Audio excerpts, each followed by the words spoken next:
स्वागत है आपका हमारे YouTube चैनल RKMTS मैथमेटिक्स में, जहां आज हम करने जा रहे हैं बीएससी का एक इम्पॉर्टेंट टॉपिक जिसका नाम है चारपिट्स मेथड। ठीक है, चारपिट्स मेथड की सहायता से हम इक्वेशन को सॉल्व करते हैं। तो देखिए क्वेश्चन क्या है, find a complete integral of px plus qy is equal to p into Q.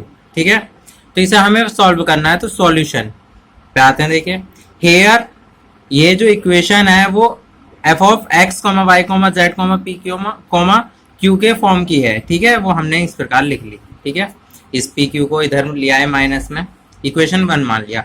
अब जब इस फॉर्म की इक्वेशन होती है तो हमें चारपिट मेथड से सॉल्व करते हैं हम, तो हमें चारपिट ऑक्सिलरी इक्वेशन लिखनी होती है और वो उसकी स्टैंडर्ड फॉर्म क्या है, वो ये है dp over del F over del x plus p del F over del z is equal to dq upon del F over del y plus q del F over del z. इसी प्रकार dz के upon में ये है, dx के upon में ये है, dy के अपॉन में ये आपको याद करना पड़ेगा। ठीक है, तो देखिए ज़्यादा हार्ड नहीं है, आप याद कर लेंगे इजीली। और देखिए dp ये लिखा हमने del F over del x. तो देखिए ये एक फंक्शन है, तो इसका हमें x के रेस्पेक्ट में करना है पार्शियल डिफरेंशिएशन। तो देखिए x के रेस्पेक्ट में क्या हो जाएगा, p, x का 1 हो जाएगा, p बचेगा और ये 0। और अगर हम del F over del z निकालें तो ये 0 हो जाएगा क्योंकि जेड टर्म तो इसमें है नहीं, तो इस प्रकार ये p हो गया। Del F over del y करा हमने तो q आ गया, और बाकी z करेंगे तो फिर से 0, तो q आ गया। D Z upon minus p, ऐसे ही del F over del p, del F over del p करेंगे तो x और माइनस का q, तो ये लिख दिया माइनस q, ऐसे ही del F over del q, तो q के साथ क्या है y माइनस p, तो वो ही आ गया।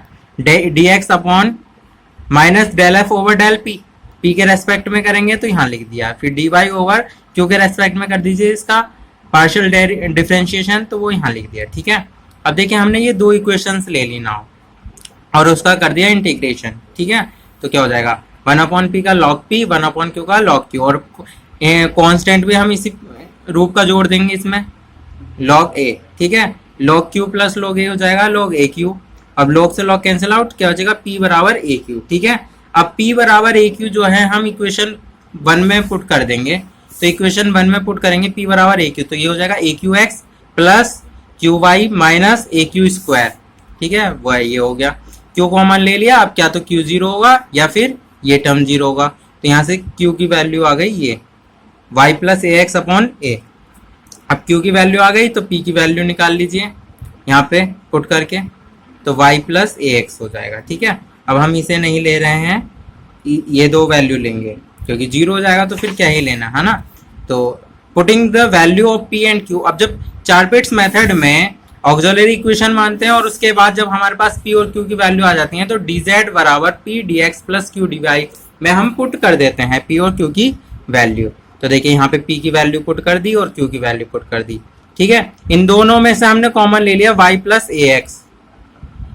ठीक है, और ये a जो था इधर जाएगा, एलसीएम ले लिया, और फिर ये a मतलब ये मान लीजिए आप कि हमने a से करा दी मल्टीप्लाई, तो a इसके साथ आ गया।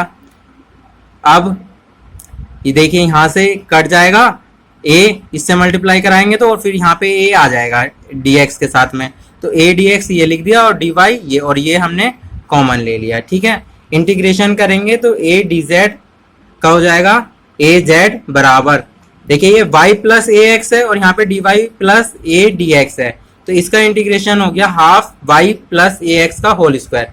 ये मान के चलिए इसे t मान लीजिए पूरे को, और ये dt है, तो t स्क्वायर अपॉन 2, और प्लस एक इंटीग्रेशन कांस्टेंट जोड़ देंगे v, which is required solution. यही हमारा क्या है, सॉल्यूशन है।